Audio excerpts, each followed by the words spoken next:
Welcome to the Windows Computer and Technology channel. And so, this is kind of a interesting turn of events into something that started out as a kind of a antitrust case where Google was too big and probably controlling everything, and it was told that they had to sell Google Chrome. And we talked this week about how Google Chrome reached a staggering 70% market share now, which is really so dominant.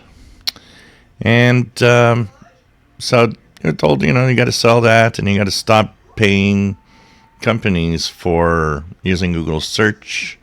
That could have an impact on so many companies, starting with Apple. Apple gets $20 billion a year. $20 billion a year to have Google search into their iPhones and iPads and so on. That's a staggering number. And, of course, Firefox must be happy now because a judge in the District of Columbia has kind of messed all of this up. Google Chrome doesn't have to be sold anymore. And, yeah, you can continue, paying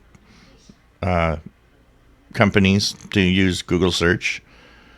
So what was it all for in the end?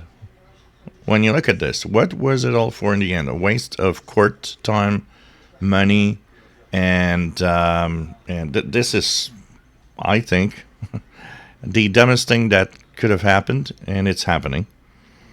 And Google now must be super happy with all of this. And of course, companies like Firefox, which literally live on the fact that they're getting billions off of Google to, or at least hundreds of millions to have the Google search in the Firefox browser. The only thing that has changed is, you got to share your data with third-party companies so that they all know what's happening. What does that mean exactly? This is, I think, a turn of events which is very, very dumb.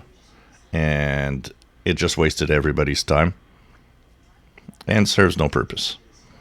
So Google will dominate and continue to dominate, as it did before. If you enjoy my videos, please subscribe, give us thumbs up. Thank you for watching.